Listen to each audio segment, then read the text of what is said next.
Hi, I'm Dana, and as always, I keep seeing things online that prompt my thoughts about things.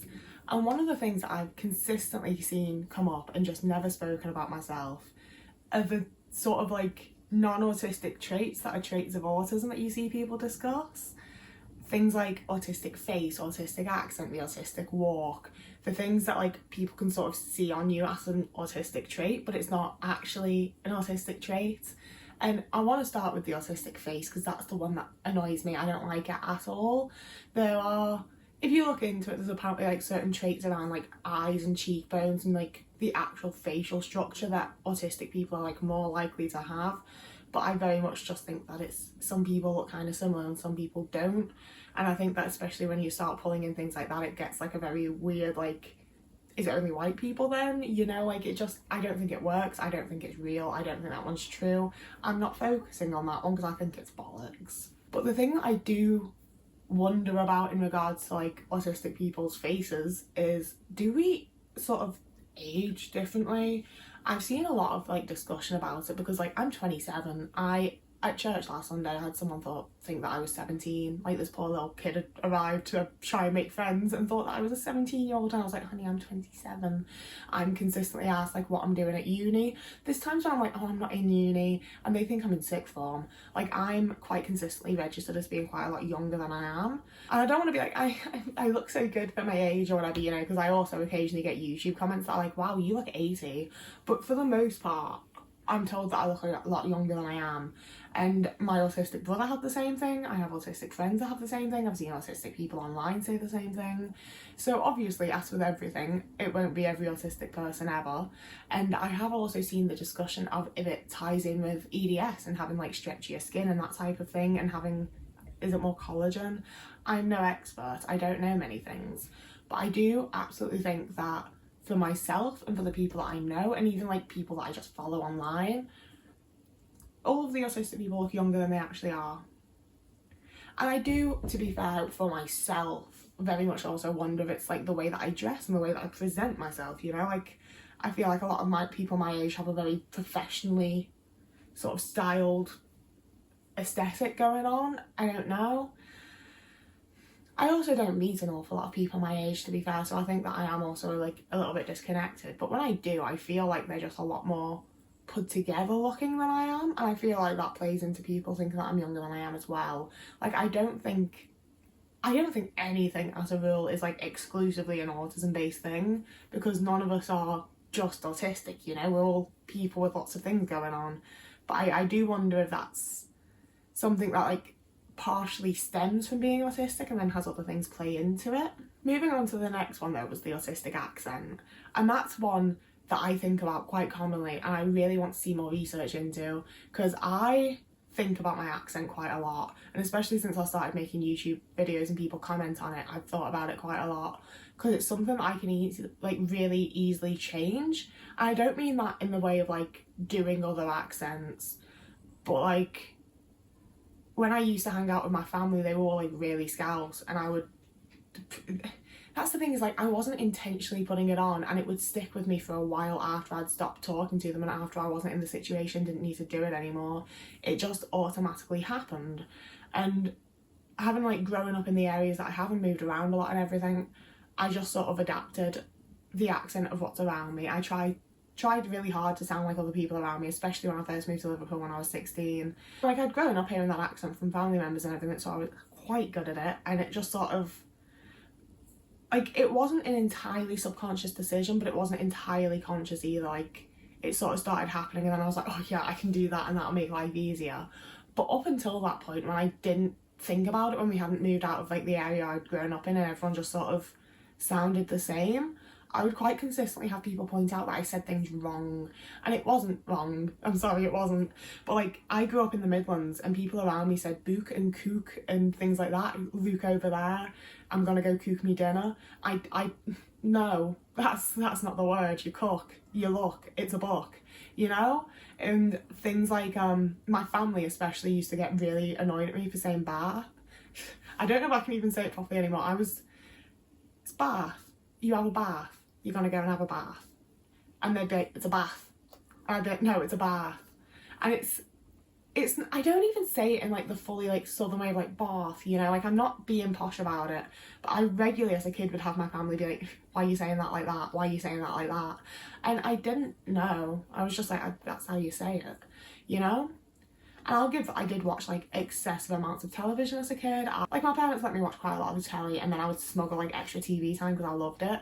So I do have the idea of like, I might have just been watching a lot of Southerners, I might have just been picking up accents from TV shows, from characters that I liked and things like that. I also read a lot of books, so a lot of words that I was saying for the first time, having never heard them before and not knowing if I was pronouncing it right in the first place. Like there are, again, lots of other like little isolated things that I think absolutely played into that outside of just me being autistic.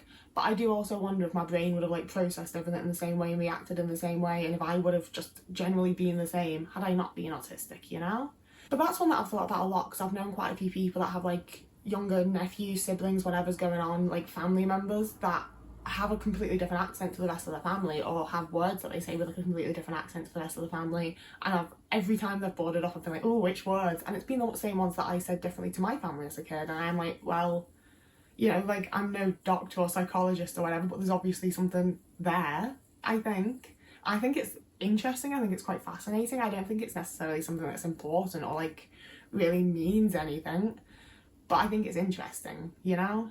Now, one that I haven't seen really mentioned online, but that I have had pointed out to me in real life, is what I'm going to be calling the autistic walk and the autistic stance. So with the walk, I was on the waiting list for my autism diagnosis when there was a family situation happening, and I ended up having to go to the supermarket with my uncle, and he was like, oh, you walk like that? And I was like, what do you mean I walk like that? Because I do not want to be perceived, and I don't want the way that I walk to be perceived, but he had perceived it, and he was like, oh, like your brother and like your cousin. And I was like the other autistic people in the family, huh? I didn't say it because I was still waiting for my diagnosis, I hadn't told anyone, but I was like, oh, do I have an autistic walk, huh? And then there's been multiple times, especially in school actually, now I look back on it, when people would be like, why are you standing like that? And I'd be like, I'm standing here. Like, I don't know what you want from me. I'm quite simply standing in place, waiting for something to happen. I'm not standing in any way. But I have the, we're pretty sure I've got EDS at this point, fairly sure that's going on. And my knees just sort of bend the wrong way when I'm standing, when I'm like standing comfortably with my legs in a comfortable way, my knees just sort of bend backwards. So it is another one of those things where I'm like, is it an autism thing? Is it an EDS thing? Is it one of those things that's so co-occurring that they may as well be the same thing? I don't really know, but see, the thing is, my uncle bringing up my walk really pissed me off, because there was a point in Denmark that I remember really vividly where I was in school, and I was walking down a corridor, and there were all these girls in front of me, and I was looking at them, and I was like, I don't walk like them. I don't walk like them. They don't all walk the same, but none of them walk like me. And from that moment on, I was really like, I walked like quite pigeon-toed, like my feet were really turned out. I walk with my feet like perfectly perpendicular to each other. I sort of like make sure I'm holding myself a certain way. I'll make sure that if my hands aren't in my pockets, I make sure that my arms are moving in a way that looks comfortable and natural, even though it's absolutely not, and I'm actually thinking about it very hard. Like, it feels like with social situations when it's like, I just don't know what I'm supposed to do, I don't know what I'm meant to say, I don't know. Like, I'm aware that I'm supposed to be doing something, but I don't know what. It feels like walking is the same thing, where I'm like, I know I need to put one foot in front of the other, but no one's explained all the other motions that come with it, so I feel like I don't know how to fucking walk properly. And it's a bit weird and silly, but we live. And that's also why I walk everywhere incredibly fucking quickly, because like, I don't know how to walk slowly. Like, are you standing on one foot for ages as the other one go? I don't know. It stresses me out actually now that I'm thinking about it, but I definitely feel like there is like sort of like autism walk. I don't know if it's just being awkward and having to think about it, to be fair, but it's definitely a little experience that I have that I don't love. And jumping back really quickly just before I round out this video, I keep having comments about my accent, and it's fine, like they've all been nice ones, but it does obviously like make me think about it, and it's so weird to be like, this isn't how I spoke as a kid, and I don't know what my natural accent is at this point. Like, I'm not intentionally putting one on, but I don't feel like the one that I like have is my natural accent. I don't know if it's just that my accent has changed over time, or if it is that like I'm subconsciously having to like put a whole thing on. Like I literally don't know. Like I'm genuinely thinking when I have money at some point I want like elocution lessons or something, because I don't know how I'm supposed to sound or how I do sound. Like I have such a little perception of it. And I said that your comments were nice. There was one person that said, I like your rough area accent, and that stuck with me. Like, fucking hell, thanks bud. But yeah, that's the video. It's just sort of like some like fun little observations. This definitely isn't a video that I want to be taken super seriously. I don't think that there's a lot of things that I think a lot of autistic people experience alongside each other. I think there's a lot of things that we have in common that aren't necessarily like an autism thing, you know, but they are things that we have in common, and I think they're fun. I think it's interesting to talk about, and I think it can be quite fascinating, and I don't think that it has to be like a whole big important thing every time, you know. So that's what this video is. It is supposed to be kind of like a little bit fun, a little bit fascinating, a little bit interesting, and not necessarily meant to be like a whole diagnosis criteria or whatever, you know. It's not that deep. So yeah, that's the video. As always, if you wanted to subscribe, that'd be very, very cool. If you wanted to give this video a thumbs up, I do believe that helps me like in the algorithm and makes more people watch me or whatever. I don't really know, but it'd be cool if you did it.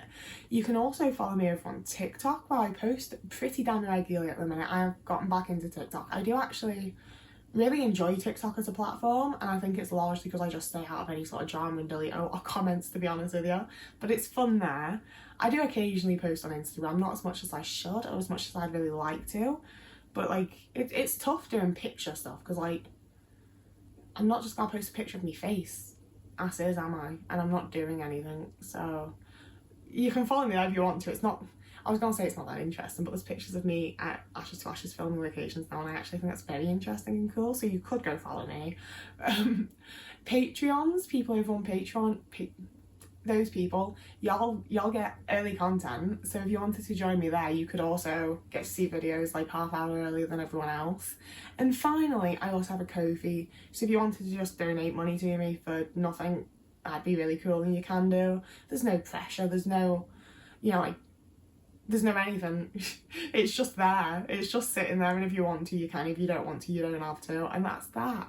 So whoever you are and wherever you are, I hope you're having a lovely morning, evening, day, afternoon, week, month, year, and I will see you again in a couple of days.